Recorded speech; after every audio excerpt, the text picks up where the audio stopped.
आज का ये जो सब्जेक्ट आता है वाई हिडनबर्ग टर्म्स, तो ये समझ लो, ये देख लो। फर्स्ट ऑफ ऑल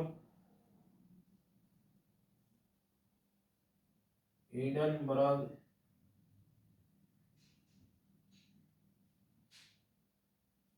को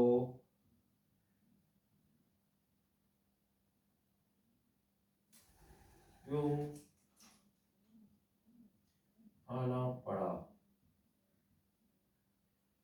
इसके लिए भूमिका तैयार होती है पाकिस्तान में।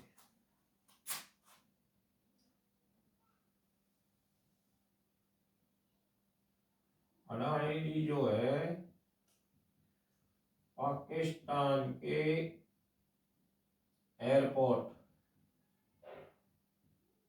की अथॉरिटी लेते हैं और उसमें इन्वेस्टमेंट कर देते हैं, जैसे वो इंडिया में करते हैं। सेकंड पार्ट आता है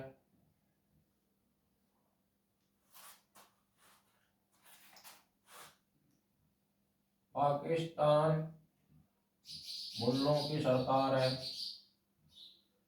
मुफ्तियों की सरकार है। पॉलिटिकल लीडर जो बैठ के करता है वो चलती नहीं है। अब इन दोनों ने किया विरोध। अब ये विरोध करने के कारण इन दोनों ने गवर्नमेंट ऑफ पाकिस्तान तो सुनती नहीं है।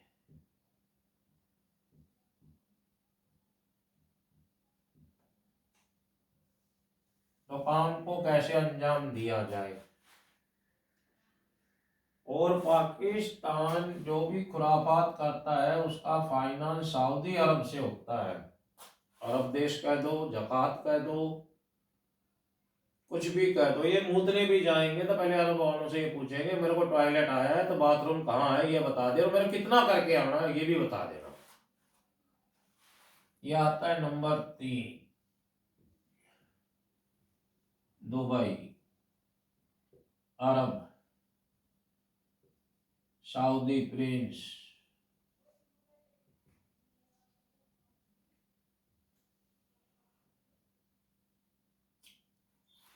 मतलब अडानी जी की बिग मिस्टेक है ये।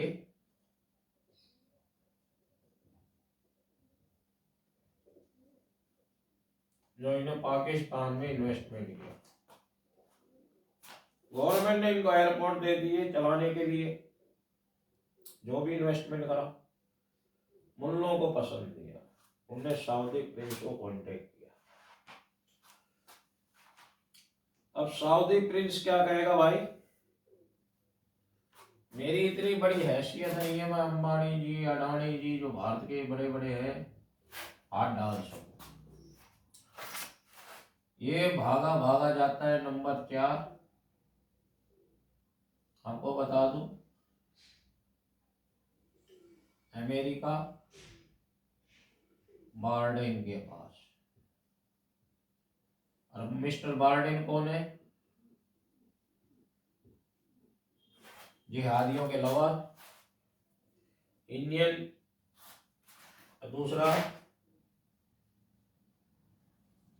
इंडियन पॉलिटिक्स अपोजिशन पार्टी को पोस्ट देने वाले। और पिछले 2 साल से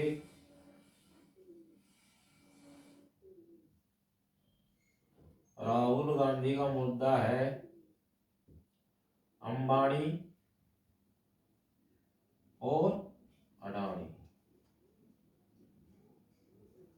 ये इंडिया का पॉलिटिकल फैक्टर समझो, आप कुछ भी समझो। ये फोर्स आता है सेंटर में, आपको बता दो, और दूसरे भी कारण है। मिस्टर बार्डेन यहाँ आते हैं, इनके अंदर में कंट्रोल है एफएफआई, हिडनबर्ग, ये भी एक किसी एफएफआई का ही हिस्सा है। ये दोनों लेके बैठे हैं। और टारगेट पे इनके कौन है, सुनते जाना, इंडिया प्लस मोदी। मौका नहीं चूकते, क्यों? वो फोर्स यहां से जा रहा है।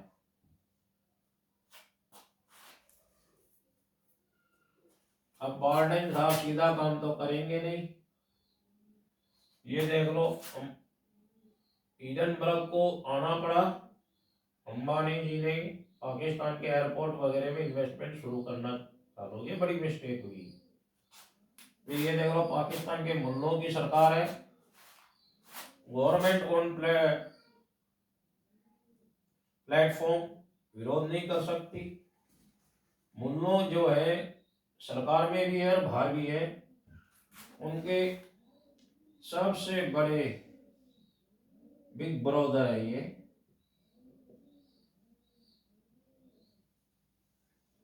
मदद के लिए हाथ पुकारा, तो उन्हें भी पता है डायरेक्ट इंडिया में कुछ करा नहीं सकता फाइनेंशियल क्राइम, तो भागे भागे गए बार्डेन के पास। उन्हें पता है FFI और हिडनबर्ग जैसी एजेंसियां बार्डेन ही के पास ही है, इतना इन्वेस्टमेंट वो उठा सकते हैं और इंडिया को और PM को बदनाम करवा सकते हैं। ये प्रेशर बना। और यहाँ कुछ अंबानी अडानी जी की कुछ गलतियां रही है, वो कच्चा चिट्ठा इन लोगों के पास है, मिस्टेक और रिस्क, इन सबको इकट्ठा किया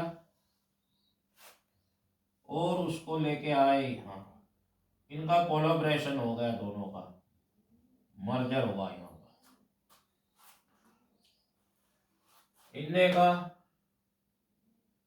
दूसरा, अब एक फैक्टर आता है, बोले यहाँ हम इस पॉइंट पे किसी न किसी कंपनी को हिट करेंगे, टारगेट बनाएंगे।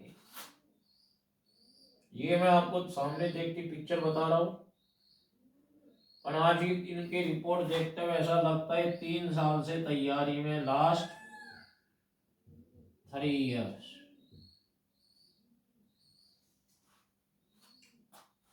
इन्होंने आज की मार्केट टॉप से 5 to 10% में स्टॉक 3 साल पहले ही रिजर्व कर लिया था, जो आज बाजार में छोड़ा जा रहा है।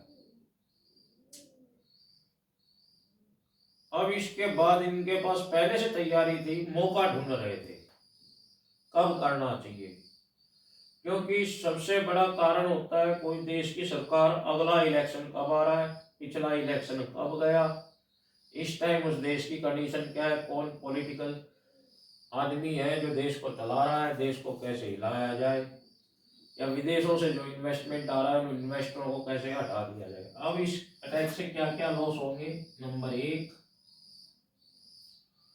फॉरेन इन्वेस्टर दूर होएगा, 2,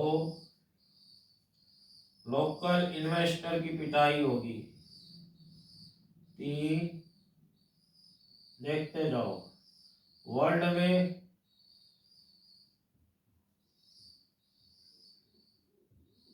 इंडिया की रेपुटेशन डाउन। मैं ROD कर देता हूं, ज्यादा नहीं लिख रहा। नंबर 4, वर्ल्ड में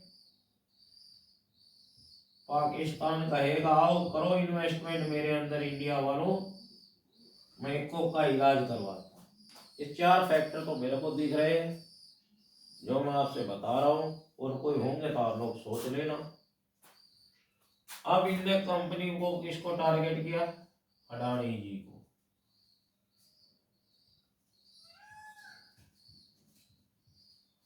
और पिछले 2 साल से अडानी जी किसके टारगेट पे थे, इंडियन पॉलिटिक्स में राहुल गांधी के। RG लिख देता हूं, राहुल गांधी पूरा नहीं लिखता। अब ब्लास्ट शुरू हुआ, आपको मैं सिर्फ इनके एक शेयर के ऊपर समझा सकता हूं मैं, ज्यादा शेयर पे मेरा दिमाग नहीं है। अडानी पावर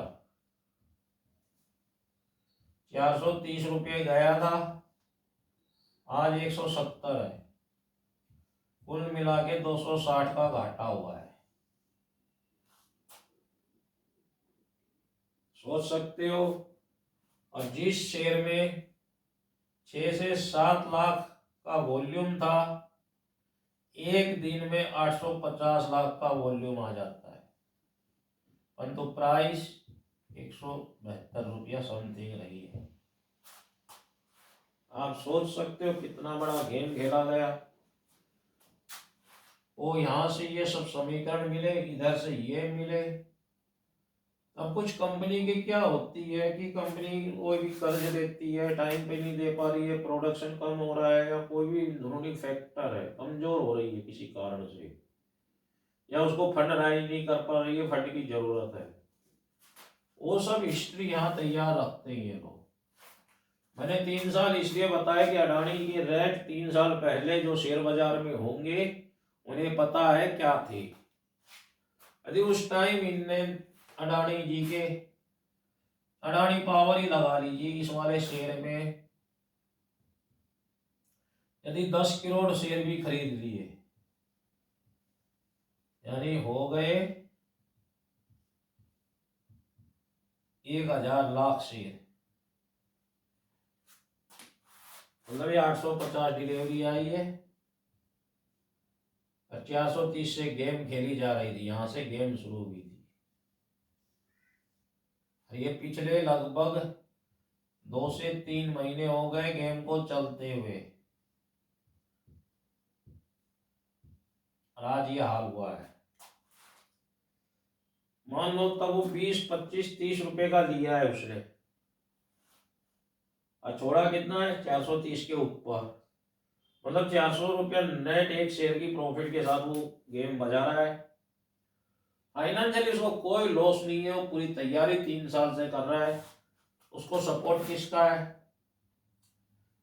अकेला अमेरिका करवाता तो नहीं करता। नंबर 1 अमेरिका यूएसए का, नंबर 2 पड़ोसी मुल्क पाकिस्तान का, नंबर 3 अरब का, और भी चाइना वगैरह हो सकते हैं क्योंकि इंडिया का कंपटीटर ये भी है। इतना सब मिलके एक हिडनबर्ग तैयार होता है, और वो अकेला नहीं चल रहा। या मैंने आपको बताया ये वाले पार्ट्स को साथ में लेके यहां से आता है, फिर यहाँ पे, यहाँ पर भी अकेला नहीं है। ये इंडियन पॉलिटिक्स के जो माइनस पॉइंट है, जिनको सत्ता नहीं मिली, वो क्यों विरोध कर रहे हैं, वो यहां से चल पड़ते हैं। क्योंकि ये व्हाइट कॉलर क्राइम करने, ये भी व्हाइट कॉलर क्राइम करने वाला है, ये भी व्हाइट कॉलर क्राइम पिटने वाला है ओनली। या तो कोई बिजनेसमैन पिटता है जिसमें अब अडानी जी का नाम है, या उसके इन्वेस्टर पिटते हैं, या देश पिटता है कि हमारे देश में जो है कि जो कहना चाहिए इंडियन स्टॉक मार्केट सेफ नहीं है। वजह क्या होती है कि इंडियन स्टॉक मार्केट में बहुत सी मिस्टेक है जो शेयर होल्डरों को या शेयर इन्वेस्टमेंट वालों को नहीं मिल रही। अभी आप एक ही बात का बता रही है, इंडियन गवर्नमेंट के उसमें कौन सी डीडीआई, डीआईआई या एफएफआई कौन से शेयर का माल उठा रही है, हमको जानने को नहीं मिलता इंडियन को। ये सबसे बड़ा माइनस पॉइंट है, और इसी वजह से इंडियन इन्वेस्टर मार खाता है। ये पर्दे पे आपको दिख रहा था कि हिडनबर्ग अकेला है, मैंने सबकी पोल खोल के रख दी। हिडनबर्ग अकेला नहीं है, न तो मेरे पास कोई पॉलिटिकल पावर है, न मेरे पास कोई एजेंसियां हैं, परंतु इन सब के ग्राफ काम करने की रीत पे मेरी पूरी नजर रहती है, जिसके आधार पे मैंने आपको ये चार्ट बना के समझा दिया है। अब आप एक बात मान के चलो, आज अडानी जी इसके शिकार हुए, अगला टारगेट कौन होगा कह नहीं सकते, क्योंकि वो एक तो वो इंडियन गवर्नमेंट के अपोजिशन पार्टी का दुश्मन होना चाहिए, जो रूलिंग पार्टी का फेवर होना चाहिए। अब आप ही लोग अंदाज लगा लो, जो शेयर बाजार में बैठते हैं या दूसरी जगह है, इनकी नॉलेज में है, अगला टारगेट हमारा कौन होगा। ये जो है इंडिया के मार्केट को सबसे गंदी रीसें चलाने में, इंडिया को बदनाम करने में। हाँ, एक बात देखने में आती है, पीएमओ ऑफ इंडिया और अडानी जी, क्या इन दोनों को मालूम नहीं था वर्ल्ड में तुम्हारे साथ कहां और कौन खेल खेल सकता है? दोनों को सत्ता से बाहर नहीं है इनसे ये काम, इनको मालूम है। मोदी जी भी खुद डायरेक्ट एक्शन लिखवा ले आ सकते हैं, क्योंकि भाई ये जो काम कर रहे हो तुम हमारे देश के साथ, इसको बंद करवा सकते हैं, परंतु नहीं होगा। क्यों? इंडिया में कोई गवर्नमेंट इतनी सक्षम नहीं है ऐसे लोगों पर डायरेक्ट। अब जाए अडानी जी ने कल इन्हें केस कर दिया तो उसको फोर्स देके उसको उठवा सके, इतना भी सपोर्ट इंडियन गवर्नमेंट की ओर से किसी भी इंडिया वाले को मिलती ही नहीं है। भले आप एक पुलिस चौकी में साधारण सी दरखास्त लगाएं, वहां पर भी नहीं मिलेगी। धन्यवाद आप सबको, आज इतना बताया, और कल दूसरी वीडियो आएगी, उसमें अगले चैप्टर में हिडनबर्ग ने किस प्राइस से खेल शुरू किया, कैसे खरीदे, कितना कमाया और पब्लिक ने कितना खोया, उसके ऊपर चर्चा होगी। धन्यवाद दोस्तों।